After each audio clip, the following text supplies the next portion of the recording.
శ్రీ మహాలక్ష్మీ నమః. నారాయణ సమారంభాం వ్యాసశంకర మధ్యమాం అస్మదాచార్య పర్యంతాం వందే గురు పరంపరాం. నారాయణం నమస్కృత్య నరం చైవ నరోత్తమం దేవీం సరస్వతీం వ్యాసం తతో జయముధీరయేత్. సతీ దేహత్యాగము. అంబరీష మహారాజుతో నారదుడిట్లు పలికెను. శృతదేవుడు చెప్పిన పిశాచత్వ మోక్ష కథను విని శృతకీర్తి మహారాజిట్లు పలికెను.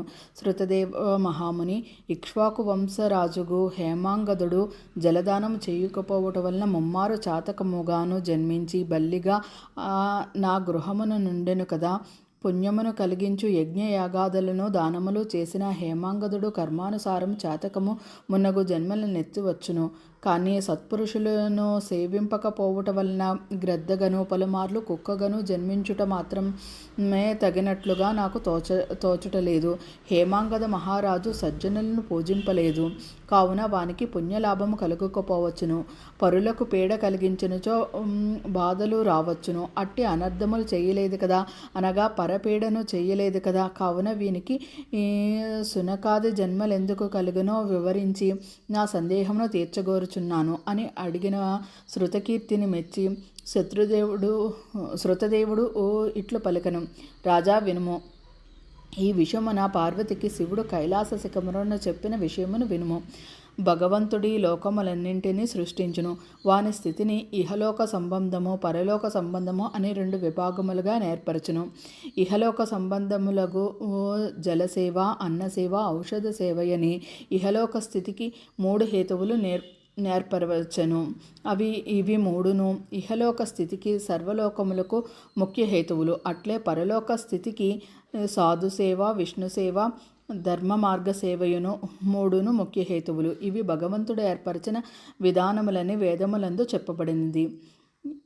ఇంటి అందుండి సంపాదించుకున్న ఆహార పదార్థము ప్రయాణమున ఆహారమును ఉపయోగపడినట్లుగా ఇహలోకమున మనము పరలోక స్థితికే సంపాదించుకున్న సాధు, విష్ణు, ధర్మ మార్గ సేవలు ఉపయోగపడుచున్నవి. మంచి వారికి సజ్జనులకు అనిష్టమైన కార్యము మన మనసుకు ఇష్టమైనను దాని వలన ఏదో ఒక అనర్థం కలుగుచున్నది. సజ్జనులకు అప్రియమైన మనకు ప్రియమైన దానిని చేసినచో తుదకు మనకు అనిష్టమే జరుగును. దీనిని వివరించుటకై ఉదాహరణగా అతి ప్రాచీనమైన ఇతివృత్తమును వినుము. పార్వతి, ఈ కథ పాపములను పోగొట్టును. వినిన వారికి ఆశ్చర్యమును ఆనందమును కలిగించును. పూర్వము దక్ష ప్రజాపతి అపూర్వమగు యజ్ఞమును చేయదలిచెను. అంతకు పూర్వమే అతని కుమార్తెయగు సతీదేవిని శివునికిచ్చి వివాహం చేసెను. అల్లుడైన శివుని యజ్ఞమునకు రమ్మని పిలుచుటకై కైలాసమునకు వచ్చెను. అట్లు వచ్చిన దక్ష ప్రజాపతిని చూచి, నేను దేవతలందరికీ నీ గురువును, వేదములు వివరించు త్రికాల బాధితమైన వాడను. చంద్రుడు, ఇంద్రుడు మున్నగు దేవతలు నాకు కానుకలు తెచ్చువారు, అనగా సేవకప్రాయులు. ప్రజాపతులలో ఒకడినైన దక్ష ప్రజాపతియు తనకు పిల్లనిచ్చిన మామయే గౌరవార్హుడైనను. పరాత్పరుడగును తాను ప్రజాపతుల్లో ఒకనిని చూచి లేచి గౌరవించుట వానికి శ్రేయస్కరము కాదు. యజమాని సేవకును చూచి లేవరాదు, భర్త భార్యను చూచి లేవరాదు, గురువు శిష్యుని చూచి లేవరాదు అని పండితుల మాట కదా. దక్ష ప్రజాపతి పిల్లనిచ్చిన మామ యొగుడిచే పూజ్యుడే.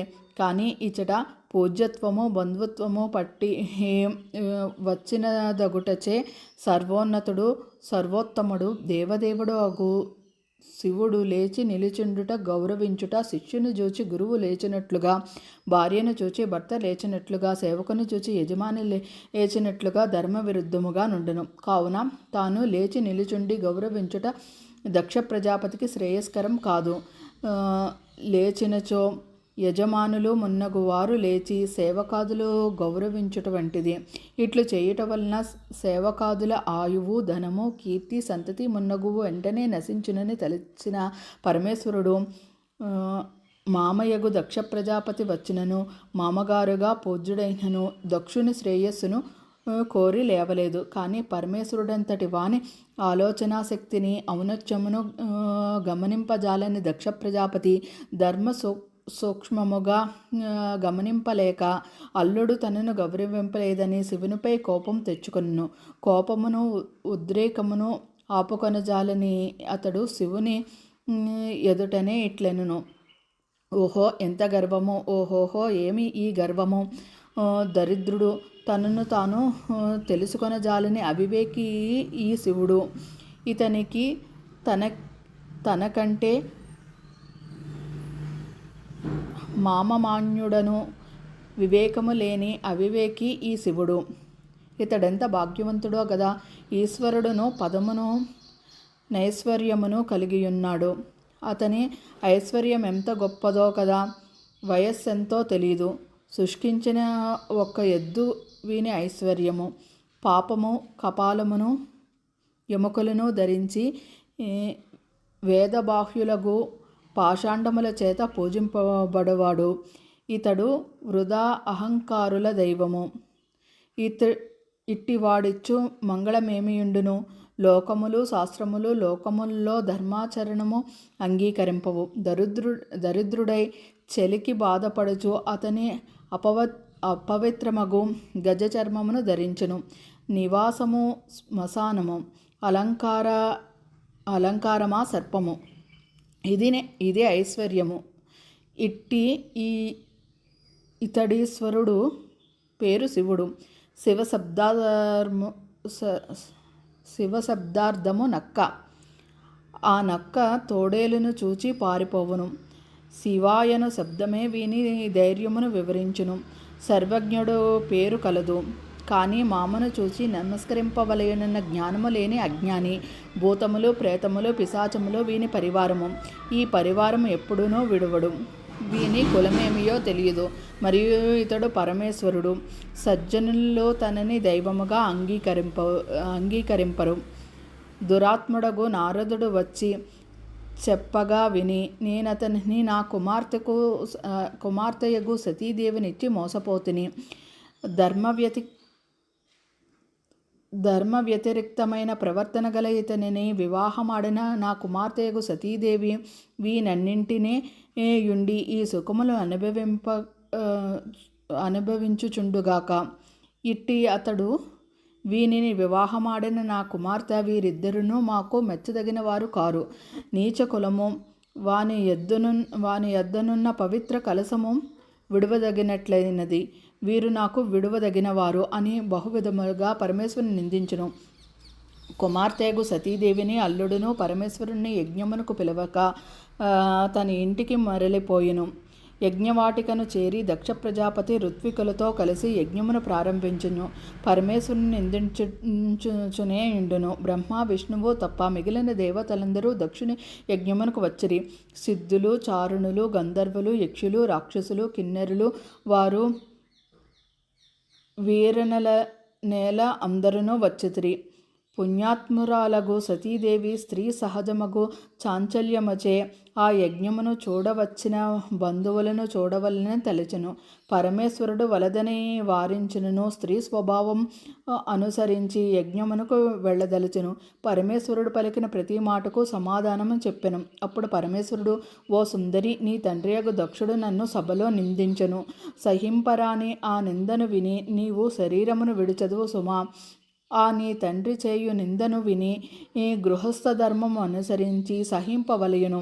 నేను నిందను విని సహించినట్లు నీవు సహించవలయుండలేవు. కావున యజ్ఞశాలకు పోవలదు. అచట అశుభము జరుగును నిశ్చయము అని శివుడంతగా వివరించను వారించను. సతీదేవి వినలేదు. ఒంటరిగానైనా తండ్రి చేయు యజ్ఞముకు పోదలిచి ప్రయాణమయ్యను. అప్పుడు శివుని వాహనమగు నంది వృషభ రూపమున వచ్చి ఆమెనెక్కించుకొని యజ్ఞశాలకును తీసుకొని వెళ్ళెను. పరమేశ్వరుని పరివారమగు భూత సంగములో ఆమెను అనుసరించి వెళ్ళినవి. సతీదేవియు యజ్ఞశాలకు వెళ్ళి తన పరివారము యజ్ఞశాలను వెలుపల నుంచి తాను లోపలికి వెళ్ళెను. యజ్ఞశాలను ప్రవేశించిన సతీదేవిని బంధువులెవరనూ పలకరించలేదు. దాన్ని సతీదేవి గమనించి భర్త చెప్పిన మాటను స్మరించుకొని యజ్ఞ యజ్ఞవేదిక కడకు పోయెను. తండ్రి అచ్చటనున్న సభ్యులు ఆమెను చూచియు పలకరింపక మౌనముగా ఉండి దక్షుడును యజ్ఞమును చేయవలసిన రుద్రాహుతిని విడిచి మిగిలిన దేవతలను ఉద్దేశించి ఆహుతులను ఇచ్చెను. తండ్రి చేసిన అకృత్యమును గమనించి కన్నీరు నించిన సతీదేవి ఇట్లు పలికెను. తండ్రి ఉత్తమములా అవమానించుట ధర్మము కాదు. అట్టి అవమానము శ్రేయస్సు కలిగింపదు. రుద్రుడు లోకకర్త, లోకభర్త, అందరికీ ప్రభువు. అతడు నా సరహితుడు. ఇట్టి రుద్రునికి హవిస్సును ఆహుతిగా నీయకపోవుట యుక్తము కాదు సుమా. ఇట్టి బుద్ధి నీకే కలిగినదా? ఇట్టి దుర్బుద్ధిని ఎచ్చటి వారు కలిగించారా?